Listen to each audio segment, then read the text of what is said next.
don't you give me a little intro, and we're just gonna roll from there. All right. For intro, what do you want? What are you looking for? Name, where you're from, a little history, where you grew up, how you grew up. All right. So name's Jacob Maxwell. Grew up Colorado. What part? Durango. Okay. So the lower southwest part. I grew up, hunting, fishing, spending all my time outdoors, doing that, just kind of messing around. Ever since, I was about 14, I started going and visiting the recruiter. Oh, really? Yeah, he told me, get the fuck out of here. You're too young. So ever since I was really young, that's what I wanted to do, be a Marine. Yeah. So, really? What led you to that? I don't know. My grandfather was a Green Beret, and he did that, and he really wanted me to go that route. Yeah. But going in and visiting the recruiters and things like that, the way the Marine recruiter was like, hey, you're too fucking young, get the fuck out of here, and he's like, and then talking to him and different things, it was like, okay, that's where I want to go. I don't want to, these other guys are soft. I don't want to go do that stuff. So, so ever since then, I was like, would go do like pool functions with them, even though I was, too young to even be close to joining. So they let you tag along for certain things? Yeah, every once in a while. Okay. Do things like that. So, and then it came time, I think, I was in MEPS September 10th, 2001. So then really? I finished MEPS and then I was sitting in high school class September 11th. Mm-hmm. I think it was speech class or something like that. And I was like, they stopped everything, the news came up and I was like, oh, I guess it's on. Mm-hmm. So. And you were, what grade were you in when? I was a senior then. Okay, so I was a junior. I'm a year behind you then. Yeah. Okay. Yep. So, I finished school and then July of 2002, I went in the Marine Corps. Okay. Yep. How was that? And so you're out of Colorado and you're a West Coast Marine? West Coast Marine, yep. So okay. Pendleton, that was good. Boot camp, it was boot camp. I think it was I was right at that phase where they were transitioning out of tricolors and into Digi, so I was one of the first Digi platoons. Yep. So that was interesting, especially, finishing SOI and getting to the fleet, and you're one of the first. Looking at you. Yeah, they're like, who the hell are these weirdos? Right. I bet you that was a weird period, because I remember when the Navy switched over to their blue Digi. It was like the most, and I remember I was like, what is that? Like the first time we saw it, because we were right there in Del Mar with the Corpsman School. Right. So I remember seeing those guys for the first time. So you were wearing it. I mean, I'm sure you got some looks. Oh, yeah, I did. And it was a weird time. So you're trying to like fit in. So we were like wearing polishing our boots. So we're like, we're not shit bags. We can polish boots too. And, wearing the Digis and trying to match it all up. So it was an interesting time. It was fun though. What was boot camp like for you? You seem like a quiet guy, kind of laid back. Were you kind of I'm a quiet guy, pretty laid back. I'm good at PT, stuff like that. So I did all right. It was quiet. There was a few times I remember the funniest time in boot camp is when we went up north to Edson Range. Yep. It was like teams week, so you do like your little chores or whatever you have to do. I ended up working in the chow hall for that week. But I was like cutting my fingernails one day over the trash can, and one of the chefs was like, hey, what are you doing? Goes back and see your drill instructor. You're not supposed to be cutting your fingernails in here. And he was yelling at me. And so I go back, and the drill instructor, I think it was the J hat, was in there by himself. And he's like, what the fuck are you doing back here? Mm-hmm. I was like, I was cutting my fingernails. And he's like, good, go get changed. And he didn't even give me time to change. So I was out in the pit like doing jumping jacks with my pants down around my ankles. And it was a fucking typical mess. But boot camp stuff. Yeah, but that was about the most exciting experience I think I had in all of boot camp. I was a pretty quiet guy. Okay. Yeah, I always like to ask because I was not. I was public enemy number one to every drill instructor. I just had that face. But so you did you join as an 03 or what was your contract? Yeah, I joined as an 03. I guess I shouldn't even had to have asked that since you were so moto at that age. I mean, you're not going to go in and be some intel or Yeah, no, straight up 03. Well, I wanted to do, like either go sniper. Growing up the way I did, I grew up out in the woods, outfitting and guiding, hunting stuff. So that was big. So I was always I want to either go sniper or recon route. Yeah. It didn't really work out that way. It was like sniper, platoon sergeant, things like that, but I just didn't get to do the the schools, everything just worked differently for me. So you get through boot camp, go to SOI, and you get attached to what unit first? So my first unit was 1-1. How was that? It was good. I don't know if you remember back in the time, those early 2000s was all fun 1-1 is what they call it. Okay. So I did 3 deployments with them. So I was with 1-1 for 4 years. Really? Our first, we did 2 MEUs. Both times we ended up in Iraq. So Baghdad, and then we did some stuff over by the Tigris and a few little things over there. What years were those? 2003 was my first deployment with them, and then I think 2004, 2005, and then I did another one 2005, 6-ish. Okay. How were those? How was the first one? I mean, 2003, things were, I mean, they'd popped off, but how? It was funny listening to Franklin, like some of the Humvees, and I was in a track company as well. Okay. So riding around in the softbacks and the highbacks and having the no doors, and I remember like IEDs were just kind of starting to be a thing, so they're like, oh, just pack sandbags on the floors. Blast and mats. I remember like sitting in a track just full of sandbags where you're like, you know, you got the middle bench down the center of it and your like knees are way up to your chin because you got sandbags all over. Yes, that's hilarious that you've experienced. Not a lot of guys get to experience the back of an Amtrak, which is, it's a fascinating place. But I mean, dude, it blows my mind to have you guys just, I mean, every time I hear it, that you guys were just rolling around softbacks. Yeah. No doors, like no turrets, no up armored anything. Nothing. I remember like over by the Tigris, sitting there, and we're like in an old steel factory. Is kind of where we set up our little platoon patrol base out of, and there would be like pop shots coming across from the Tigris, and we're just like chilling out there in our beanies and our boonies and soft covers and like hanging out, and it was like rounds would just come zip by. Yeah, it was a weird time. It's weird how you very quickly adapt to that type of stress, which went from like at first like, oh my god, we're gonna die, and then it's just like, oh, not even close, but it's like 50 feet out, like, oh, that's not bad, like, oh, we're good. Like, it was summertime too. It was so hot. I remember the tracks kept catching on fire, the engines, and like just being in the back of those sometimes was miserable. But when we were out on foot and doing patrols, it was like, can we just, you know, rock our boonies and like our whatever, not our flax, but just our chest rigs. Yeah. And dude, it was like pure chaos back then. I mean, bro, I love listening and talking to you guys or like the initial OG vets, you know, during our time, because how much had changed in just a couple of years versus like you. I mean, they're like you were just saying, like rocking just, you know, boonie covers and chest plate carriers or whatever, like little chest rigs, to like when we're coming in, like, dude, you had to have throat protectors, your glasses on, goggles, I mean, PPE, gloves. I mean, it was just like such a nightmare. I couldn't even. Just even from that first deployment we did to, you know, moving to the next one, it was like already like a huge difference. Like you're not going anywhere without your flak or It was like you couldn't even get out of your vehicle when we were there. Like it was. Then again, on the deployment I'm referring to, our platoon sergeant was the absolute just biggest, and I don't even care how I look in the cameras when that guy was the most worthless piece of shit I've ever met in my life. Like if you ask my wife, there's one person on this planet that you just get it. It's him. He's just a coward. But so yeah, he made our lives absolutely living hell because he was scared, and so he made it trickle downhill. You know, obviously shit rolls downhill in the Marine Corps very fast. But so your first deployment. You get there, and where'd you guys head to? So you did a MEU. So you took Navy ships from San Diego, or did you come right off? Were you on the back of tracks? Did you push? Well, yeah, we came out of the ship on tracks into Kuwait. Into Kuwait. Okay, so then in Kuwait, you guys were probably at Kuwaiti Naval Base for a few days, and then you guys flew up, or did you lowboy up in vehicles? We flew up in helos, and then they lowboyed some of the other stuff up, like the tracks and things like that. Yeah, how was that? It was interesting. We spent like probably a week or so in Kuwait. Okay. We did some training, some of their ranges and different things like that.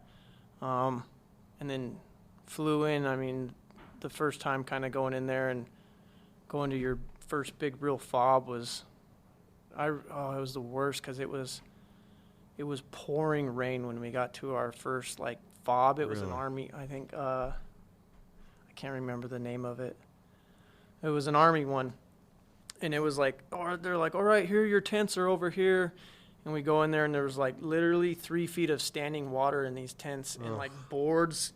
It was pallets. Horrible. Yeah, it was like pallets, but like kind of floating on water. It was a mess. So we get in there and kind of like get situated, and they're trying to pump water out and like get it somewhat dry for us. But that being their first time, and they're like, we were having like mortar attacks and different things going on, and it was like, oh my God, like we're in it now. Like this is this is what everybody's been talking about. So from there we'd kind of like punch out and do little patrols and different things. It was interesting. It was kind of quiet. I was still like new to everything, so trying to figure everything out and and go from there. But and then so that was obviously not a super eventful, because some deployments are like that and some aren't. And then you ended up doing how many more deployments? I did 2 more deployments with 1-1. With 1-1. Yep. And then how were those? Anything crazy on those? The second one, it was another MEU that we inserted into Iraq. We did some stuff. Trying to think of the operation. I can't think of it off the top of my head. But that was some of the stuff along the Tigris and different things like that. How was that? I mean, isn't that like a pretty beautiful area? It was really cool over there. A lot of history in that area. A lot of history. We did a lot of fighting holes in the orchards and stuff. Really? So that was really interesting. Like the guys were in fighting holes? Yeah, like we had our patrol bases. We were all on foot for like, I think we were off the ship for like 2 or 3 months there. And we were all on foot setting up fighting holes. Really? Through different orchards and moving around. And then we did that last little push on the Tigris, and then that was kind of it. We went back on ship. I think that was the time that we did that. Indonesia had that big tsunami, so we did some relief stuff for them as well. One of my best friends, he helped do that. I wonder if you guys were. Yeah, McConnell. Might have been on the same McConnell ships. was on. It was a MEU, and they ended up going over there, and they were digging bodies out of mud. And how was that? Okay, were you doing that? I didn't. I did some of the stuff to deliver food onto the beaches and things like that, but we didn't get to go like much further than that. Yeah, that was pretty wild. He said that they would dig up a car, and there'd be like a whole family just inside the car, just trapped in the mud that was been there for weeks or whatever. Obviously all of them had passed, but like he said that was horrible. Yeah, we were out on ships. I remember like, because we were docked there, and they were like running helos back and forth and food and different things, and you just see bodies and like people's house stuff floating all over in the water around the ship. It was really crazy, like everywhere in the ocean, just bodies and tons of stuff. It was wild. I heard the smell there was absolutely horrendous. Yeah. Like it was just rot. Yeah, it was horrible. I couldn't even imagine. So you weren't in Iraq very long. Your second deployment then? Not very long. That's nice then. Then the third deployment was a flyover, so we flew right in, and we were in Al Karma, Iraq. So I think that's just northeast of Fallujah. Yeah. So we spent pretty much the whole 7 months right around there. That Ramadi and Fallujah area. So that was pretty wild. During that deployment, I got hit by 3 IEDs. Let's talk about this. So first day. The first day, it was in a high-back Humvee, actually. So I was a squad leader at the time. So explain what a high-back is real quick. So a high-back Humvee, just a Humvee, but the back of it is like a pickup truck with tall walls on it. With tall walls. So if you're standing in the back, it's probably just below chest height. Right. So people can picture this. Yep. And these weren't up armored either. I mean, I think the doors were up armored at this point, and they had like some plates on the bottom of the vehicles, but that was it. And you're in the back. I was in the front. I was a squad leader at the time. My squad leader going over there actually got shot like 2 weeks into that deployment, so I had to take over the squad. Really? Yeah, it was crazy. Did he make it or? Yeah, he made it. They medevaced him out, and he was fine. Yeah. So we were doing patrols, things like that, and we just found a huge weapons cache, and we were coming back in, and it was funny. Every single time I got in the vehicles, I wore my earplugs, every single time I got hit by an IED, I had my earplugs out. Oh. It was the weirdest thing. I was like, I just need to put them in just to not Leave get them hit. in, yeah. But we were cruising down this road, and all of a sudden, just the front of the vehicle just disappeared on my side. And I had guys in the back of the high back. There was like 4 or 5 of my guys in the back of the high back. And I just remember like everything going dark and the front of the vehicle just disappearing. And I was like, look over at my driver, and I was like, just keep going. And it was like he was trying to go, but it was just the whole front Nothing was gone. side was gone, so he couldn't go anywhere. And I was like, fuck. So I was like, couldn't get out. I was trying to open the door to get out and check on guys and see. And I couldn't get out, so they had to pry the door open for me. And then I'd get out, and there's like this giant hole where the IED was buried. Really? So is that big? Do you think they buried it too deep? It was definitely way too deep on that one. 'Cause something like a hole that big, I mean, should have obliterated a Humvee. We got really, everyone I get hit by, I've been super lucky. I've been hit 5 times. Holy shit, dude. Okay. So. All right. Where do we even start? So you got hit by the first one. So everybody was good? Everybody's good. I had some like bleeding in my ears and some fluid and stuff. And they're like. Damn, you got lucky. They're like. This was time when like IEDs were just really like, okay, you know, if you get hit a certain amount of times, you got to go back. They hadn't started any of that shit yet. So it was like, go to medical. They sent me to Fallujah to get checked out. And then later that night, I was back out. And they're like, oh, you're good. It's just a little bit of fluid on the ears. You'll be fine. And so carry on. And then couple more times during that deployment, I got hit 2 more times. We're not blowing through those. I want to hear about these. I want to hear about them. So. Number 2. Number 2, we were kind of running our own little base. There's a spot they call the Lollipop in El Karma. It was like where the police station was, the big police station in this roundabout. Have you ever seen the guy on the microphone on the YouTube videos where he's like, come out and fight, you pussies? Oh, yeah. That's one of my really good friends. Really? Yeah, and he's right there in the Lollipop. Okay. But it was a different company. He was in a different company. But so right there, we were doing patrols and stuff and getting ready to roll out and just going down right back. We'd use this road all the time. And it was just going back to base, to the patrol base. And another one, almost same type scenario as the first one. Really? Hit on my side, like, I think we were in up armor with a turret on it this time. And same thing, just killed the front of the vehicle. Got super lucky and got towed out again on that one. But are you just at this point like, fuck, like I'm ready to go home? Yeah, well, yeah, kind of. So everybody in the vehicle is good then? Everybody in the vehicle is fine.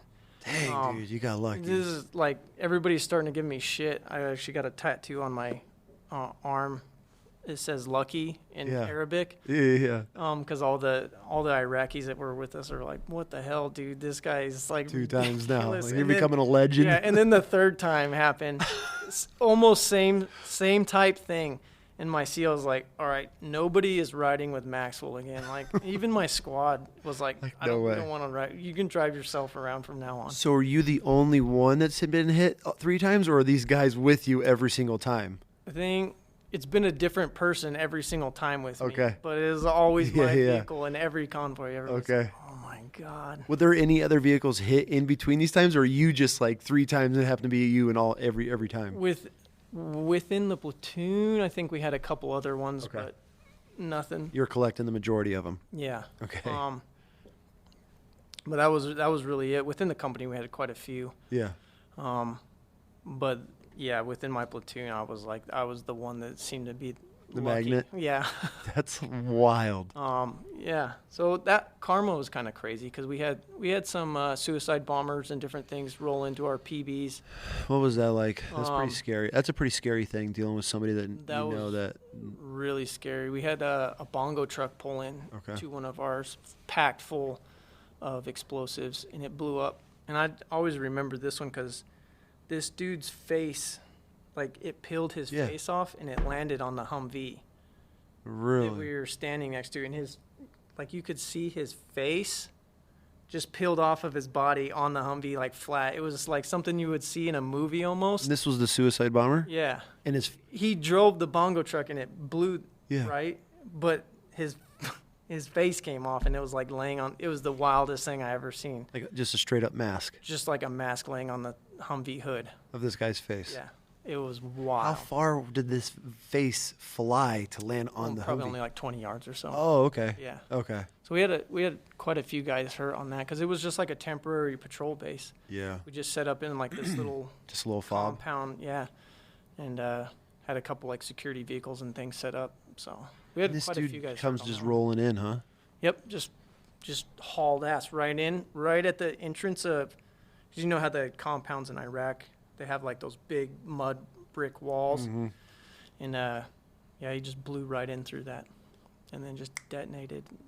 Anybody killed? Nobody killed. Yeah, maybe you are good luck instead of bad luck. Some people say that. So I mean, damn, that's. But yeah, so that was a Carmen. So that was fun. I mean, we did a lot of crazy stuff on that deployment. Like what? You know, what's crazy for you? Because everybody's got different levels of crazy. Lots of like roadblocks and different ambush things. Did you run any ambushes like in palm groves or anything like that? We did a few small ones. None real like that really kicked off anything crazy. Okay. We did a lot of patrols. We ended up towards the end of the deployment going over by Ramadi. Yeah. And doing what was that route over there? Bronze, Mobile. Nah, we were on Bronze and Mobile, but the route Uranium or whatever was one of them. I can't remember, but we set up a patrol base on that for about a week, and I just remember standing out on the roads for hours and hours in the heat and just dying. And there was that dam over there just south of Fallujah that we spent a lot of time at too. Not Haditha. Haditha was north. I believe, Haditha right? was north. So we spent a lot of time at that dam, and I remember just seeing like fishing bloated bodies out of that thing. Really? Yeah, of Iraqis and different things. So that was because they were kind of just murdering people and tossing them in the rivers Yeah. there. I mean, I remember that we would get briefed on it that don't touch anything because they're just. I mean, it was a lot of the guys that were getting caught that were there.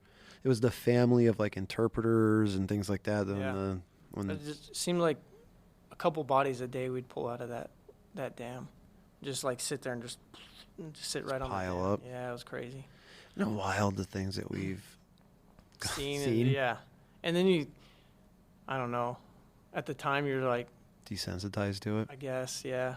Yeah. I think back on it now, and I was like, man, I didn't even really think of it as anything besides a job, I guess. Mm-hmm. So it's weird. It's weird to process now, especially like, you know, I was put in a situation once where this woman like handed me her dead child, right? Like it's rolled up in her, and like, yeah. And I look at it, like, what am I supposed to do? Like, no, take your kid. And like, I don't want it, you know. Right. But now it's like being a father, different mindset, different stage in my life. Like I would be like I wouldn't even know how to process it now. But like as a kid, like, you know, you think you would handle it worse then, but you know, like, look, I mean, you're just, oh, there's another floater, like, you know, get the cookout and reel them in, you know. But it's like now, if I saw some body, I'd be like, what the, you know, it's different. Like, I mean, if somebody handed me their dead child now, I oh yeah, like, what do I? Yeah. How do I help? You know, then it was like, I don't want to deal with this. Like, it's like, oh, it's out of my. Sorry, lady. Like, I don't know what you want me to do. You know, and plus we were worried about it being packed full of explosives and everything else because they were doing that. We'd found a bunch of suicide vests and all that stuff during that whole time, and like little kid ones. So everybody was on high alert with kids. But it's wild the fact that like we just looked at it like a job.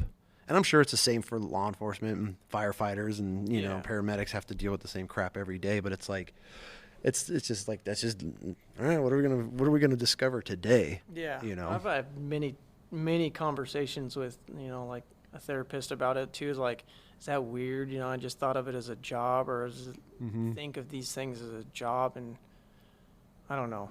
It's crazy. It's interesting. Think back on. Yeah. I mean, it's a weird thought, you know, to be able to sit and go back and you tell the stories and like we laugh about them and things, but at the end of the day, it's like, dude, that was somebody's dad, somebody's mom. I mean, it's someone's loved one, that someone's child at some point. And it's like, but we were there for a reason and thought we were doing a mission, and it was definitely different times. That's for sure. That it is. Yeah. So you get hit 3 times on that deployment. 3 times on that one deployment. Fuck, man. And they didn't like try to pull you, evaluate, nothing. They're just like, all right, You're good. Like patted you on the back. Like nothing ever came of it. That was it. That is insane. So you come back from that deployment. Came back from that deployment, and then I went to SOI. Was an SOI instructor. How was that? It was awesome. What year was that? 2007 to 2010. Okay. So I did that. I helped start up the Combat Hunter program. No kidding. I went through the Combat Tracker one, which I thought was the same thing for a little bit, but maybe it wasn't. Yeah. It all kind of combined. So David Donlin. Because I remember they used to call it that. Then it was Combat. I don't know why. I got a certificate that said Combat Tracker on it, but that's how they started it. I thought it was Combat Hunter at first. It started kind of like a bunch of different things. That's it started out as like tracking, and then doing the observation and different things. So I got to help start that up. So you were at SOI the same, what year? 2007 to 10. 8. Yeah, so I was at the White House. I was the first MARDIV color sergeant while you were up there. So we would have to go get SOI instructors and students to come help do the garrison flag, and it was a nightmare. Yeah, so I was the first MARDIV color sergeant while you were up at SOI. So I was over there often. We worked with a lot of guys that were doing that whole thing. So that's funny. I'm sure we've crossed paths at some point. Guaranteed. Yeah. Guaranteed. Yeah, hilarious. So SOI instructor, I haven't talked to an instructor in a while. Okay. What's it like? So SOI is the School of Infantry. Right. So after, the guys we've talked about on the podcast, for everybody listening, go through boot camp. Everybody else in the Marine Corps goes to their job MOSs. Every grunt goes to the School of Infantry. What's it like? Because I was an instructor. I was a tracker though. So I was an instructor. So I love hearing other instructor stories. What's it like picking up a platoon full of brand new teenagers that want to be grunts? Like, how is that, especially during that time? Because things have started to, I feel that 2000. So I was an instructor 9, 10, so 11 and 12. I was an instructor, and was a huge shift during that time as far as the quality and the mindset of kids coming into the Marine Corps. Because then they knew their rights. They'd request to talk to the chaplain. I want to talk, so I was a staff sergeant when I had my platoon, and it was they weren't the same kids when we came into the Corps. Right. So how was it for you? What's it like picking up a bunch of young kids that want to be grunts and full of piss and vinegar? It's like your worst nightmare. Yeah, how so? No, it was all right. It's fun. Like, it was interesting getting to get new minds and teach them new things, and especially the ones that were really into it and the ones that you could tell really wanted to be there. Yeah. And learn the stuff. That was awesome. But there's some that were just like, from day one, you got those pain in the ass kids. Yep. That are just hard to deal with, and trying to make them make a turnaround, and you wanted this because you signed the paper, so now here you are. You might as well take advantage of it, learn, because someday your life is gonna depend on knowing this stuff or not knowing it. And I had a lot of fun with it. Yeah. It was a lot of hours. I think a lot of people think drill instructors work a lot of long hours, but at SOI I remember I lived in Stewart Mesa at the time on the the south side of Pendleton, and I would wake up at 2 a.m. to get there by 3 to wake the students up to get them ready for whatever ranges and stuff, and then sometimes I wouldn't get home till 11 or midnight. Turn around and do it again. Yep, and it was rough. A lot of times I just slept in the office. And how many years did you do that for? I did that for 3 years. Damn. Were you married at this time, or? I was. I got married. Well, this year is my wife's 20-year anniversary. Congratulations, man. Yeah. So I got I think right after I got into 1-1, like a year or two later, we got married. So she's hanging on. I mean, that's got to been rough. Yeah, she's been in it for the long haul. Good for her. So she is an OG wife. She is. Yeah. She is. Okay. She's put up with a lot of shit, especially with me, because I'm a pain in the ass. So. Aren't we all? Right?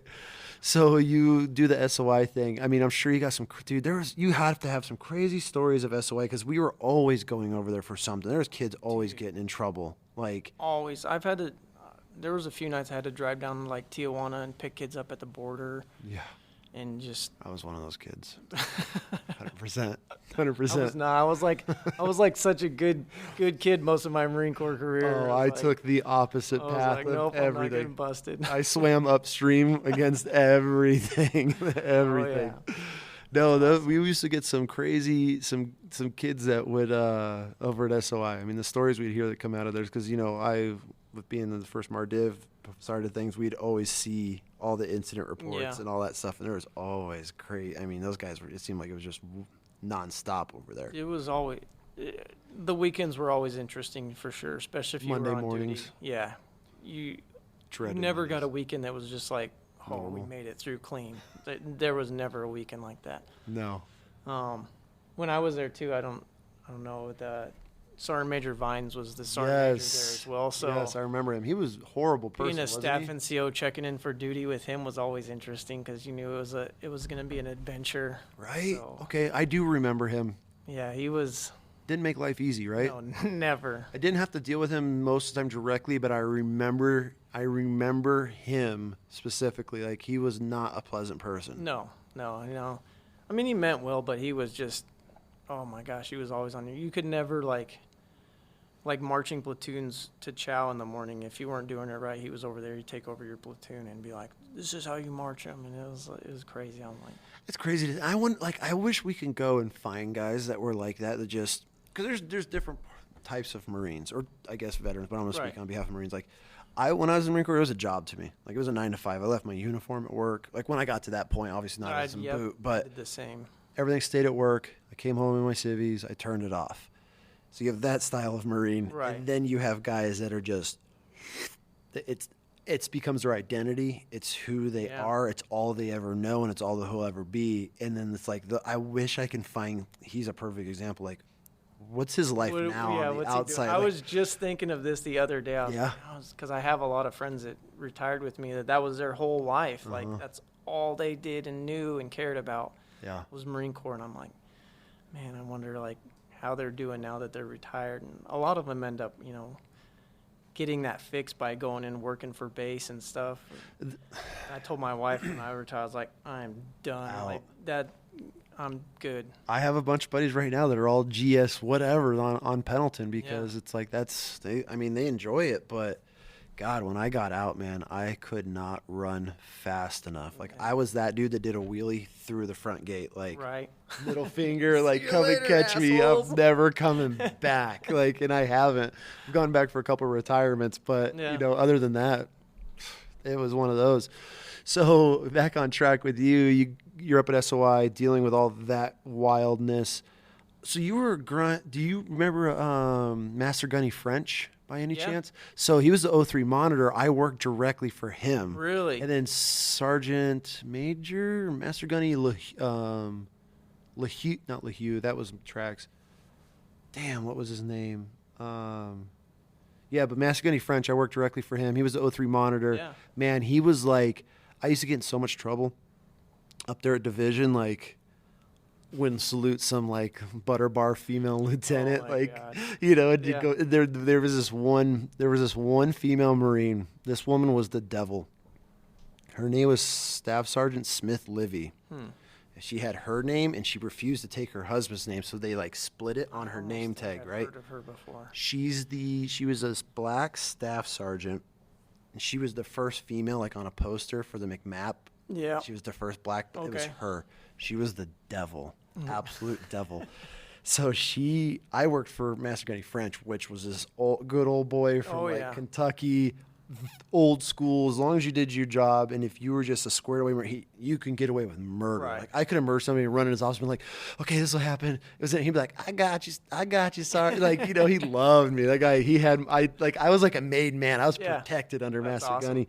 And man, one day because I was the color sergeant, so no matter what, if you were on the color sergeant or the color guard, that outweighed any position that you had. Right. So my riflemen, they worked upstairs in the S3, whatever it was. But, you know, they're all paper guys. And I worked in the G3 in the division in the secured vault. And so my daily job would be, I'd have to brief General Waldhauser, Sergeant Major Carter on incidences that were going on in Afghan, Iraq, all that stuff. But like my main job, that I was up there, got selected and made it to be the 1st Marine Division Color Sergeant. So that trumped anything. So I go up one day and she's brand new upstairs, and I walk and I'm like, hey, let's go. We got to go practice. And she's like, who the fuck you think you are taking my guys? I was like, who do you think you are? And I didn't know who she was. Like, and she was just locked and loaded, man. Like, just wound up. Bro, I've had my ass chewed a lot. Like, a day without an ass chewing is like a day without sunshine. You know, like that old phrase. This woman just goes straight ballistic, like knife handing, screaming. Keep in mind, I'd already done my deployments. I've already done my time. Yeah. I got hand selected to go and represent the most decorated division in the Marine Corps. Like, dude, I'm walking around like a chip on my. I'm untouchable, and this staff sergeant's chewing my ass, and I stop her right in the middle of chewing my ass. I was like, "Hey, Gunny." Oh, she was a Gunny. Gunny Smith. Staffs aren't Gunny either. Well, it doesn't matter. And I was like, "Hey, you can save your breath. I don't need to hear it. I just need these 2 guys. We got to go practice." Dude, this woman goes ballistic. I was like, who the fuck you think you are? No, you some goddamn war hero or something? And I was like, yeah, I am. Like, wasn't, but I'm like, I am. Why do you think I'm up here doing this? I was like, you can't tell me what to do. Bro, she grabs me, like walks me down to Master Gunny French. And she like kicks his door, and I'm like looking at her like, ooh, you messed up. Like, you don't know who you're messing with. Can't wait to see how this goes. And she's like, we need to talk. And he stands up. You know, he was a short, little, stocky dude. And he goes, I don't know who the fuck you think you're talking to. He goes, you don't ever talk to my sergeant. It just rips her a new one. And dude, after that, I was public enemy number. She would look around for him. Dude, that's awesome. I would have to like look for her because if I couldn't get to him fast enough, dude, she had me. But man, the division was insane. Sorry, I'll get back on track to that. Awesome. But yeah, so I'm sure we've crossed paths with a lot of people up there. That was an interesting time because coming from like a combat unit up to division and dealing with females and women like that, we never, I mean, you know how it is, like we never cross paths, like ever, especially being in Del Mar where we would have we'd see, you know, you have the corpsman school and that stuff, but like as far as tracks, didn't exist. Like, and I'd spent my whole first like enlistment pretty much in workups or deployed. And so when I went up to division, learning how to work with female Marines, like, it's a whole new ball game. Like I wasn't ready for it. Like they'd come in and be like, yeah, hi, yeah. And like the way that they would address me as a sergeant, and they were like a lance corporal, because in the different MOSs, they let them talk to them differently. And like if that was some boot-ass lance corporal come walking in talking to me, we'd haze the shit out of some kid that. And so these women would walk in, these female Marines would walk in, and I was there with one of my buddies at the time, and this dude had like 2 Purple Hearts. He had like 3 NAMs with V's on them. I mean, dude, just like, this dude was a freaking war hero, like legit squared away dude. And man, he grabbed this chick one time because she yadded him, and he grabbed her by her collar and like threw her through the door out of our office. Bro, it was like a hornet nest, like come running down the street. She's crying, like pointing, and we had Master Gunny French, you know, because we were allowed to get away with anything. But dude, we were just like he's like, hey, after he had our back, he's like, y'all ain't in your units anymore. You got to learn to work with these female Marines. And we're just like, what the hell? And it's a different world, and that's where like you have the whole pogue mentality. And even though like me being a tracker, we're technically pogues, but like we're always attached to grunts. We just deployed it as grunts ourselves. But it's like, we didn't associate with like anybody like that because we're like, God, because you would see there's a different mindset between, you know, combat units versus like some admin unit and how they talk to each other, how they fraternize. They're like corporals hanging out with sergeants and staff sergeants. Like that shit never happened in our units. Yeah. Ever. Yeah, Ever. It's a different world for sure. It really is. So after SOI, where did you head after that? So after SOI, I went to 2-4. Okay. So right when I got there, they were on a MEU. So I kind of What year? This was 2010. Oh, okay. So yeah, I was with 2-4 in 2007, So 6 and Ramadi 7. timeframe. Yep. So they were just coming off of MEU, and I was just checking in. So I did like all the, get them ready to get back and get their barracks and stuff set up. And then like 2 months after they got back, the company gunny, the company I checked into, was like, hey, we're taking 90 guys for combat replacement, volunteers only, to go to Afghanistan. To replace who? It was a couple different units, but it was an East Coast unit. I want to say like 3-7 or something like that at the time. It was in Marja. Okay. So it was when they were doing the push through Marja.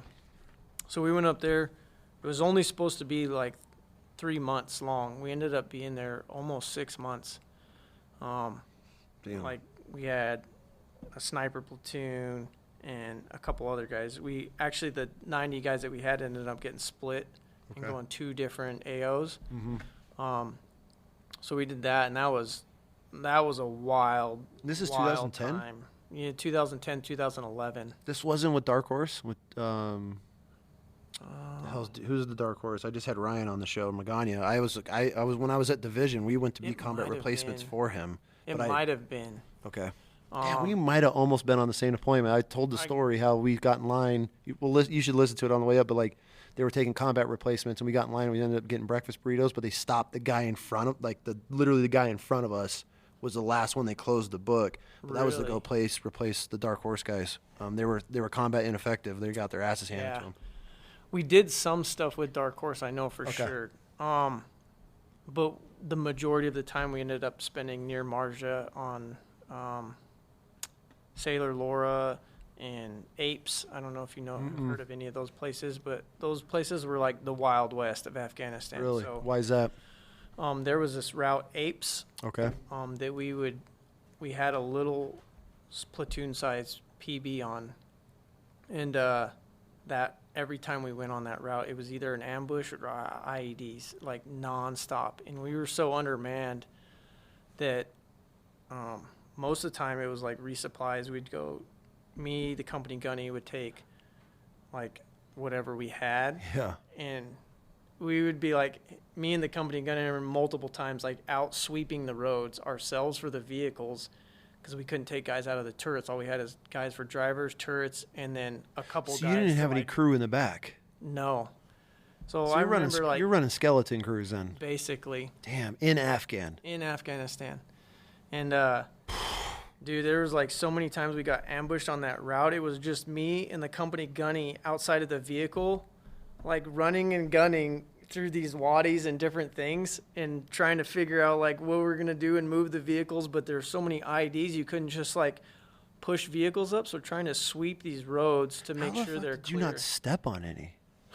One of the times I was like, me and the company gunny were out there, and it was just after a firefight. And we were sitting there like we were having a smoke and talking to each other. And I looked down and I'm like, oh, fuck. And I'm standing right on a lamp cord. And I was like... What's a lamp cord? Like an actual lamp? Like an actual lamp cord. Like a white lamp cord. And I was like, fuck, man, we're standing on an ID right now. And the company gunny looks down. He's like, oh, motherfucker. And so we call EOD out because they went everywhere with us there because we had so many things. They come up, and it was a pressure release we were standing on. We just got lucky that nothing triggered on us. What? Yeah. How were you finding these? Were they just laying there? Were they not digging them, or were you just looking for... That was dug in. It was just, I barely saw the lamp cord just like sticking out to wherever power supply was run to. Oh, my God. Yeah, and the EOD guys are out there like, fuck, man, you guys are on a pressure release right here. Like, so it took them a while to get it out. And were you standing there the whole time, or did you back off? Well, I backed off after I was like, this is not a good spot. So when you guys are running and gunning down these roads, just you and your guns, gunnery, sorry, I guess to say people listening, are you fine? I mean, are some of them, are you looking for like fresh dug up dirt?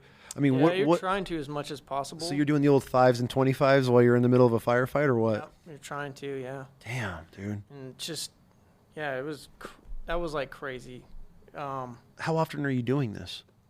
Once a week at least. And then I ended up taking, my platoon sergeant that had the platoon that I took over, ended up leaving partway through because he ended up getting out of the Marine Corps. So I took over that platoon that was on that patrol base, and that was crazy. We ended up shutting it down, but why is that?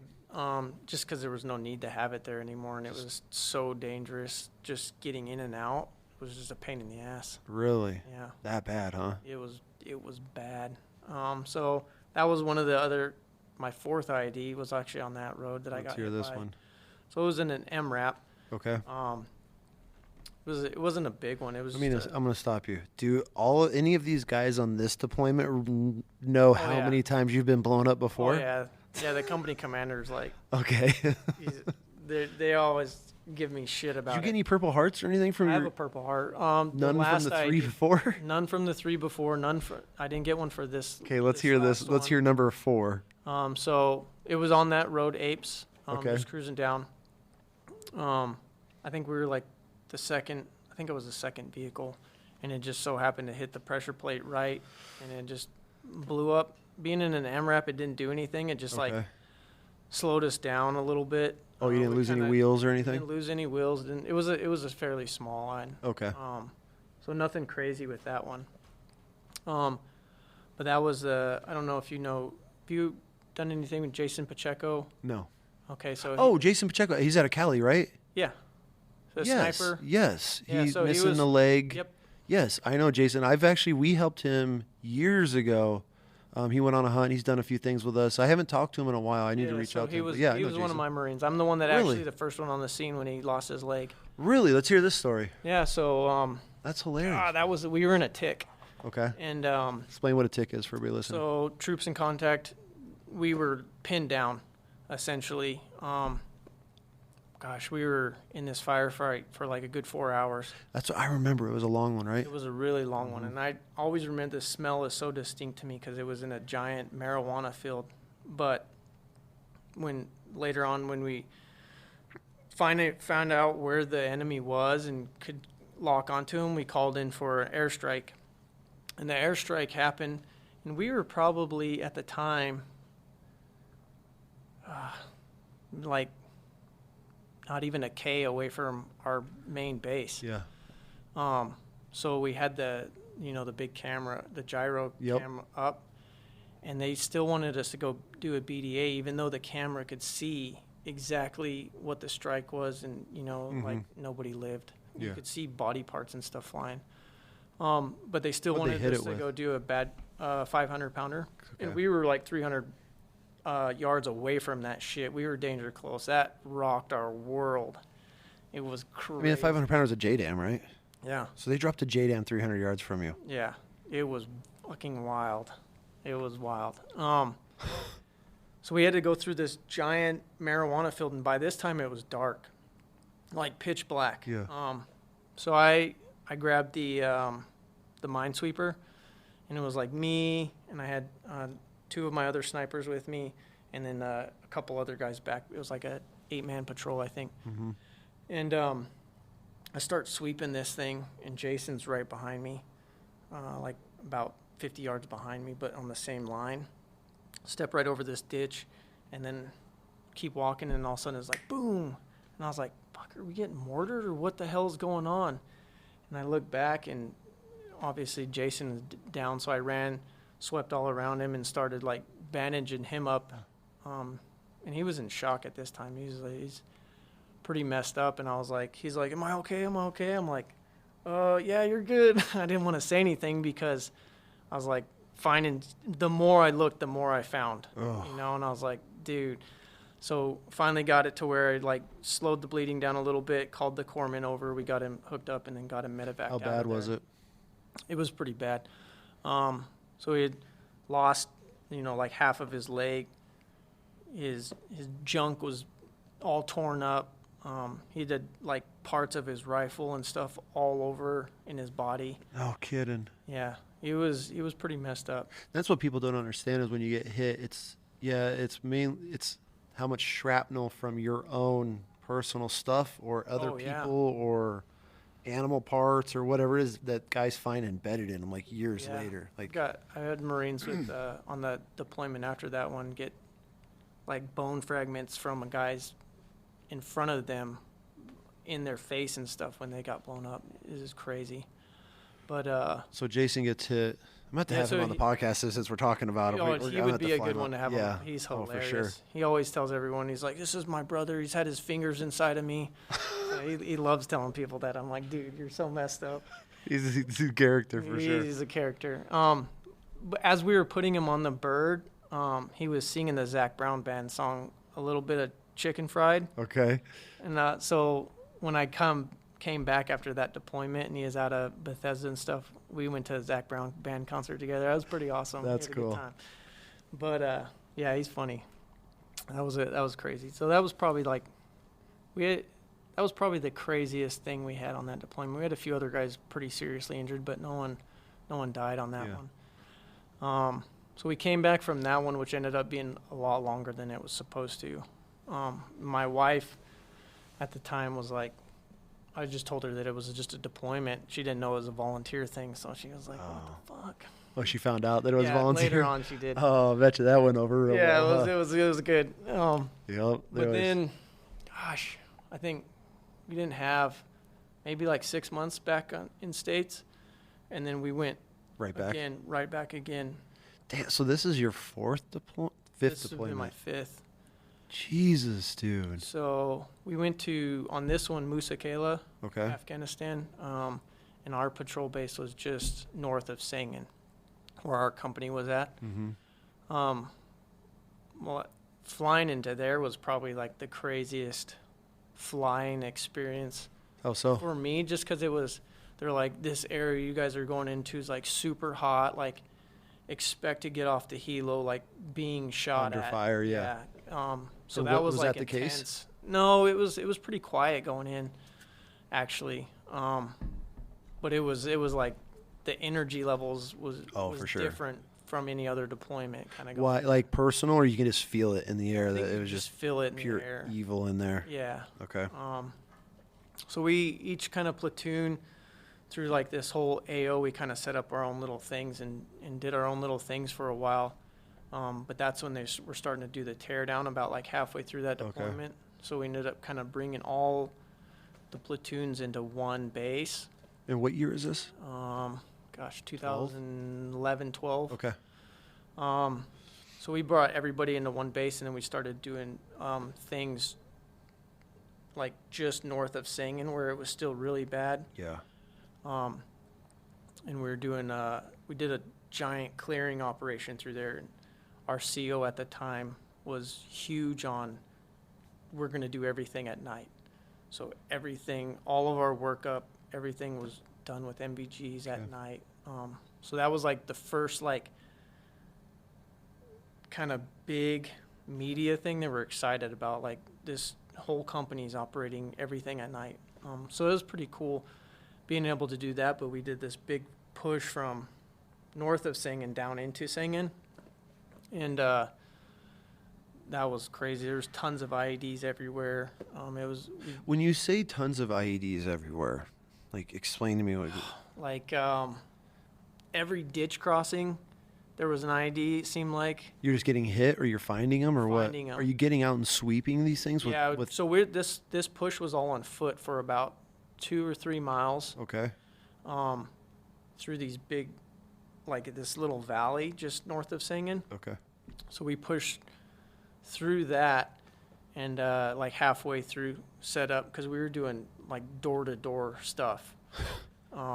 So about halfway through, we'd set up a little base on this, like, I don't know. It looked like a giant dirt mound. Okay. But we found 20 IEDs on this one dirt mound. They were just everywhere. And you're sweeping these with metal detectors, and you're just digging them up? Actually, on that one, too, one of our EOD guys got hurt, and we had to medevac him out. He lost both his legs, I think, on that one. Was Marine guy?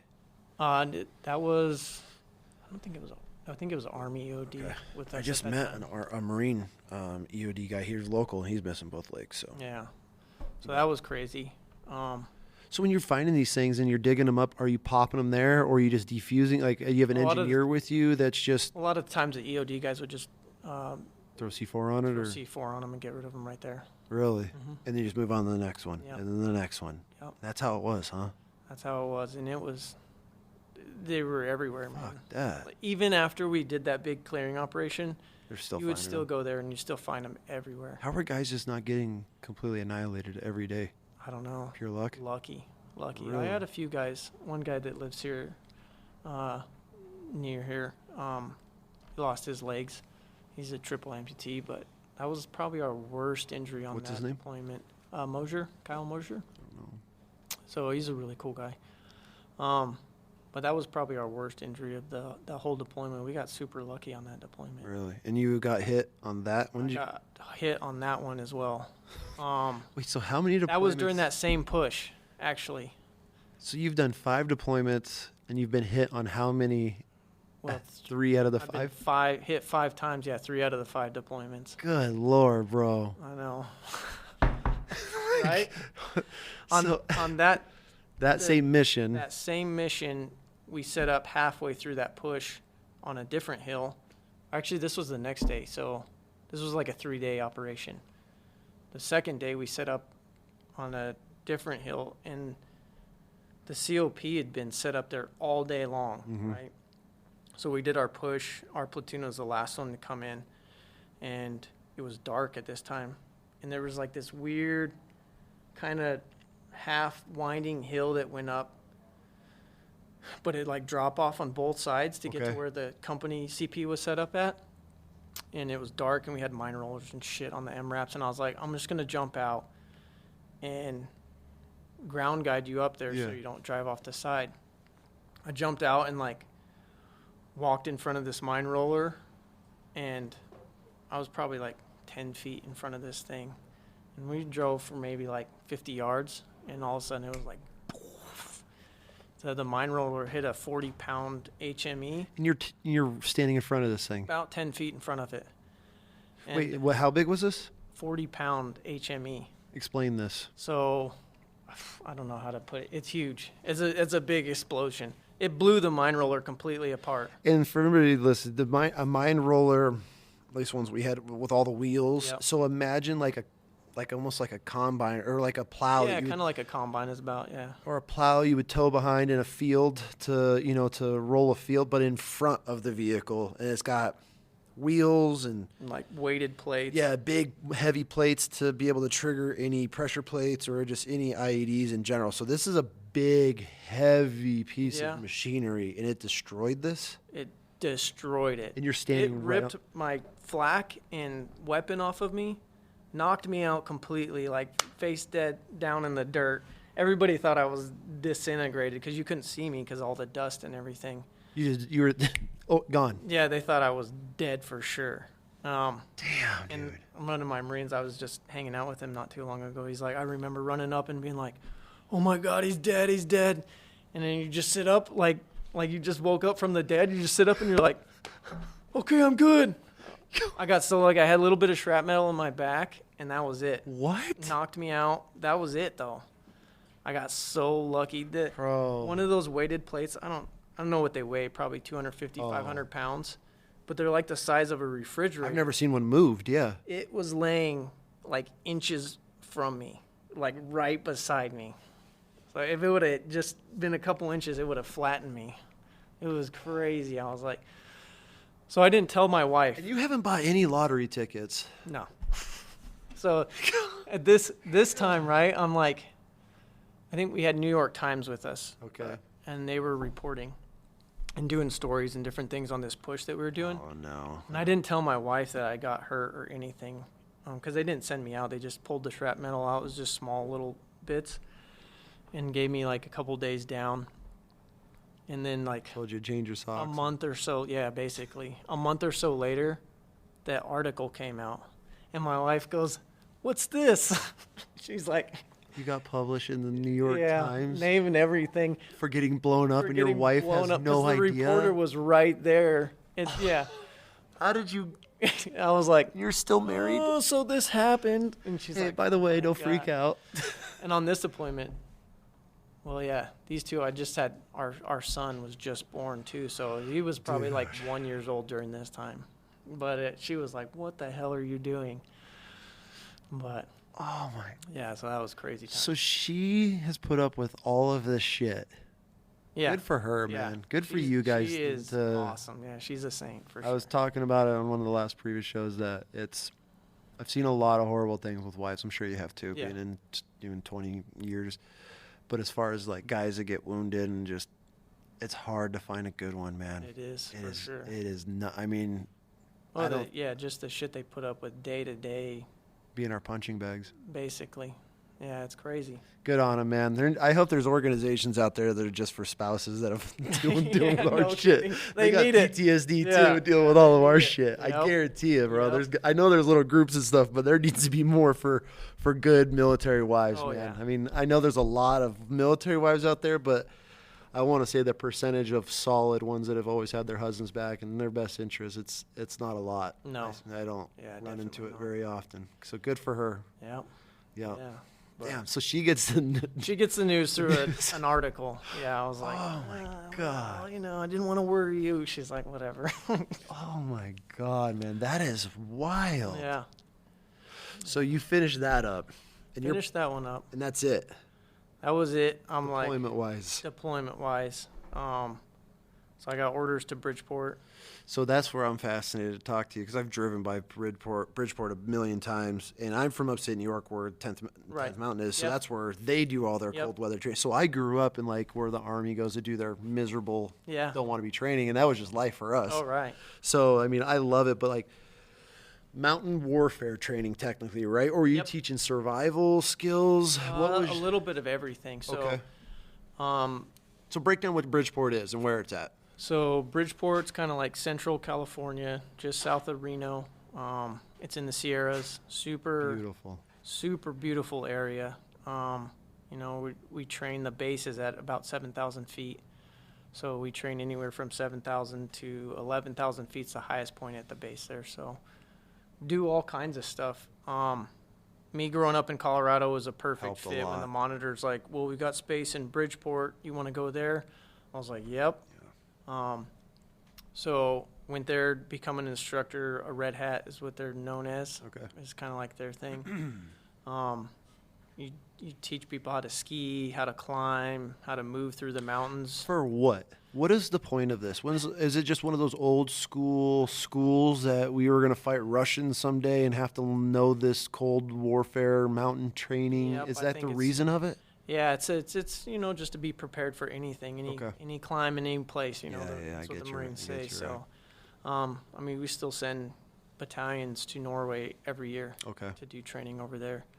So it's just how to move and operate in different environments and how to stay alive in the snow. And really, what Bridgeport really does is like take your group of guys and it weeds out the weak ones from the strong ones. Okay. That's the best place to find it, and it's really good for building cohesion and making teams work together because it's hard to move through the mountains, especially with all your gear and weapon systems and things. It's tough. Mm-hmm. I guess there's, obviously in Afghan there's a lot of elevation in mountains. So I don't know anybody that's ever like operated in like this. When I think of Bridgeport and cold, I just think of like feet of snow. Yeah. Snowshoes trying to like start a fire. That's the only thing I think of. I guess I don't think of like the off season where it's, obviously it's still mountain training. So I get, I get it now. So yeah, I never got to go and do anything like that. It's miserable. Even as an instructor, it's miserable. Being an instructor, you have your perks. Always said it's like the hidden secret gem of the Marine Corps to be able to work there as an instructor. Especially if you like the mountains, because, I loved it. Yeah. I loved every minute of being up there. So they have different things. So that they have training set up for units that come there that can do, all of their big unit type stuff in the mountains. And then you have your specialized schools where you have, your mountain medicine, and they focus a lot on, getting patients out of rough areas. But they do a lot of other, like, high-tech stuff. So we do a hype lab there as well, where you get in this ice water for 15 minutes. So you get up to 15 minutes. You get to feel your body fully, like, start to go into a hypothermic state. And then you come out and you get to learn how, like, the body temperature raises and lowers as you're going back to a normal state, and get to feel those ups and downs, and how to rewarm, and you got to change your own clothes and do all your own things. How many guys just completely, I feel like I don't care how tough you are. It sucks. It sucks no matter 15, what. I mean, I'm one of those weird ice bath people. Like, I love it. No, I don't let me rephrase that.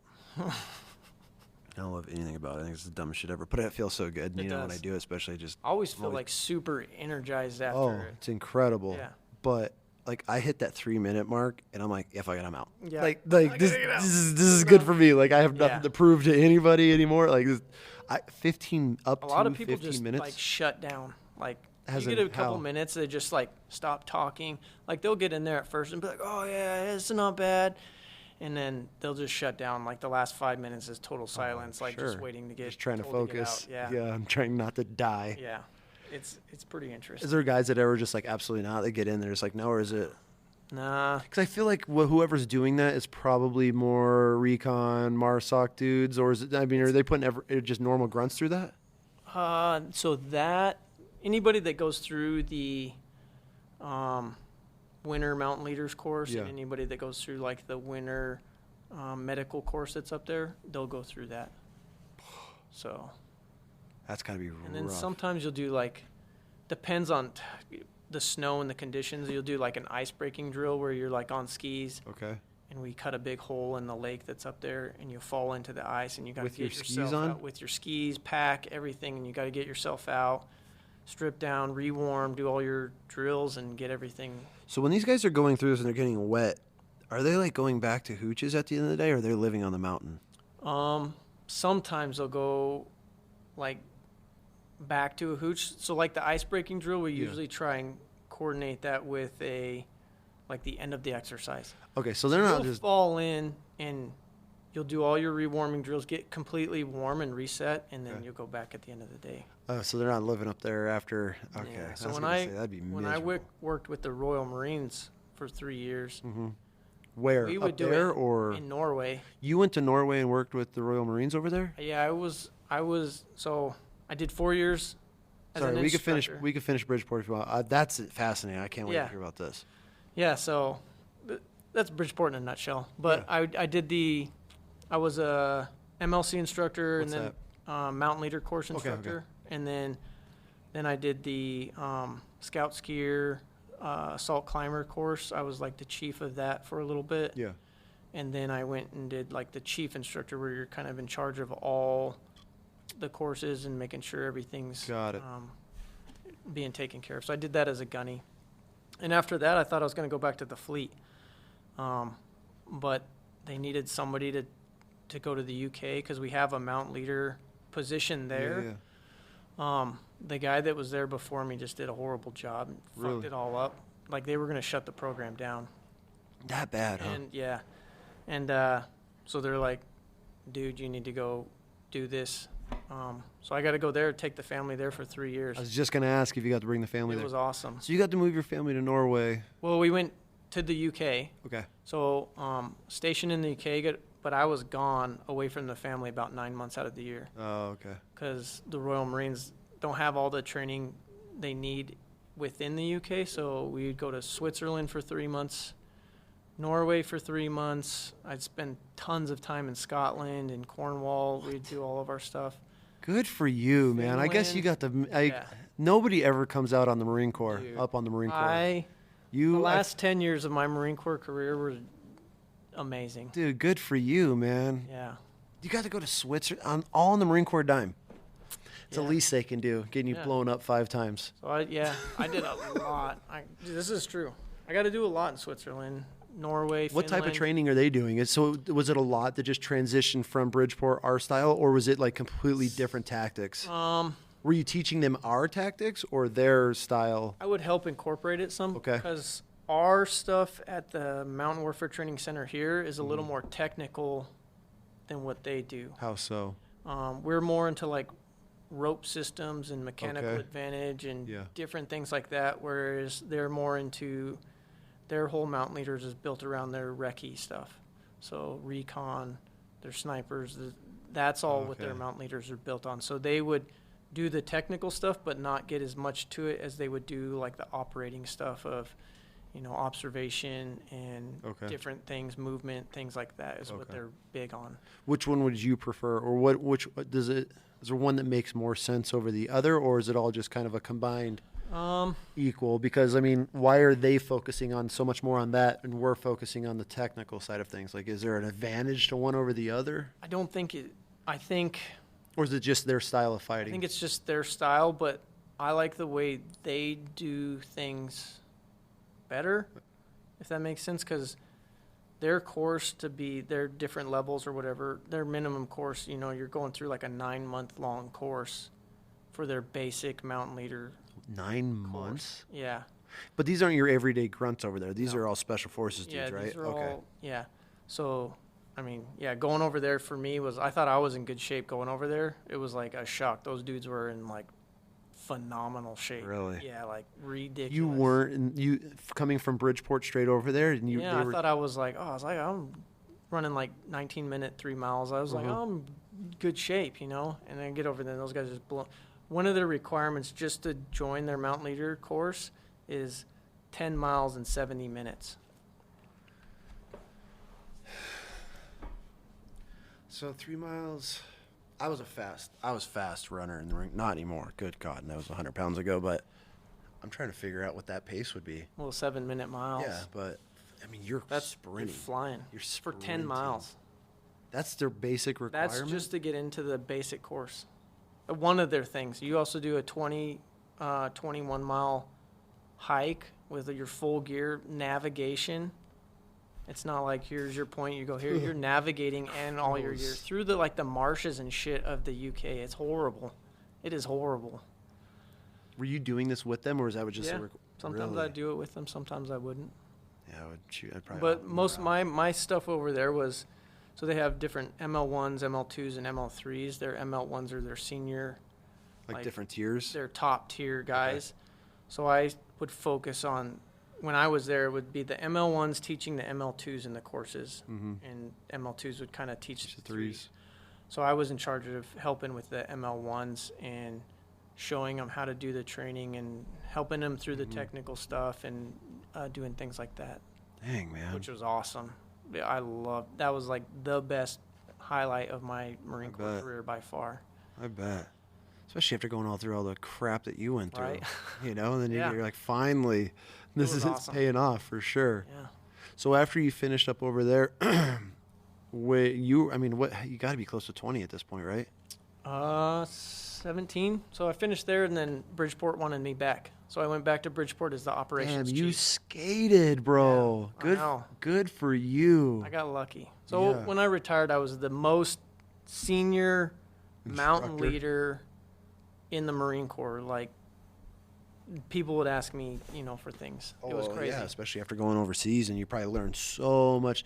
So here's a question for you. Did you bring back any of their tactics and try to integrate? Because I was wondering as you were talking, like, how many guys like that are in your position go from learning our tactics and then going overseas and learning more technical or better tactics and then get out from that point and don't get to bring anything back, but you got to bring it back. Yeah, that was the big thing. Going over there was like, okay, when you come, like, when you're done, you should come back here and bring that knowledge base back. And were you able to do that? Yeah. So you got to implement a bunch of new training styles or what? So with like the way it works, like, how the Marine Corps is like, we got our way of doing it. We're going to keep doing it that way. You can change certain things. Bridgeport writes the manuals on it, so we can kind of tweak things, change things. We also, it's like a flip-flop. So a color sergeant from the Royal Marines also comes to Bridgeport and works at Bridgeport. So you do 1 for 1, basically. Got it. So he's there also, you know, helping with all of our mountain leaders courses, training them, teaching them things, and kind of showing them his ways and doing the things. Yeah, but what we lack on mostly is, like, you know, the patrolling, the movement through the mountains and things, and that's where the Royal Marines really, like, come in handy, and they know it really well. That's cool. Yeah, that is really awesome. Cool. Good for you, man. Yeah. Dude, we're right on time, so this was great. This is a lot. I mean, good for you for getting hit 5 times and making it, you know? I mean, God dang, man, you need to buy a lottery ticket or something. Yeah, I know, right? What a career, dude. Congratulations on being able to go through everything that you did, dodge 5 different IEDs, literally. Yeah. Who even knows how many more didn't go off? I mean, with your track record. Yeah, probably a lot. And then to be able to finish off with quite the hell of an experience to finish your career, and your wife, man. I got to give kudos to her. I appreciate a good wife. Awesome. So, yeah, man. So if there's anything, I haven't asked the other guys this, but if there's anything for any vet that's out there listening that has gone through a bunch of shit, and obviously you've hit almost every spectrum on the list of, you know, from in your time in those 20 years. Is there anything that you would like to share? Any word of advice that anybody listening, you know, how did they handled some mental stress? I mean, is there you know, I think I'm a really introverted person, and, you know, having gone through some of the things I've gone through, I think at times have made it worse. So being able to have opportunities and do things like this, you know, Wishes for Warriors and different things is huge to me, because it gets me out and it gets me to meet new guys that, you know, have done the same things, seen the same things, and talk with them and laugh about it and kind of have a good time. Because you do some stuff with some other organizations too, right? I do as well. You can go ahead and shout. Wounded Warrior Outdoors is a huge one. Cool. I've done a lot with them, and they do some incredible things. Yeah, and that's how I met Dom and some of these guys. So you would recommend, guys, I mean, if for anybody listening, I mean, if there's a lot of programs out there, and so you're saying that there's a lot of good things. Yeah, Hunting for Heroes is a good one that I did some stuff with them. Operation Cherry Bend kind of works with them as well. Yeah. And it helped out. Huge. Okay. It's like got me out. Even my wife has been like, you know, you started doing these things, you're a totally different person. It just kind of opens me up a little bit. I'm a quiet dude. And well, we're going to get you out of your shell if that's still a thing this weekend. So, you know, we got a really cool trip ahead of us. That's where I was fortunate enough to sit down with you real quick, because you just got into town. Yep. And your guys are headed up to Tamarack here for a snowboarding clinic. Yeah. With our organization. So we got a really good group of guys. We got some OG guys that are in here, and then we got half the other group is a bunch of new guys. So good. I'm looking forward to it.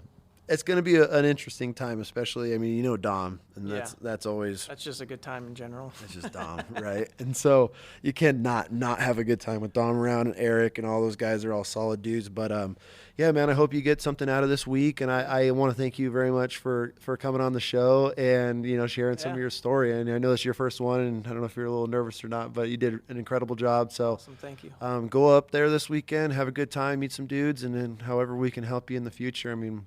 I'll definitely have to have Pacheco on. So. I appreciate it. Thanks, dude. I appreciate you coming on, man. Thank you. Thank you.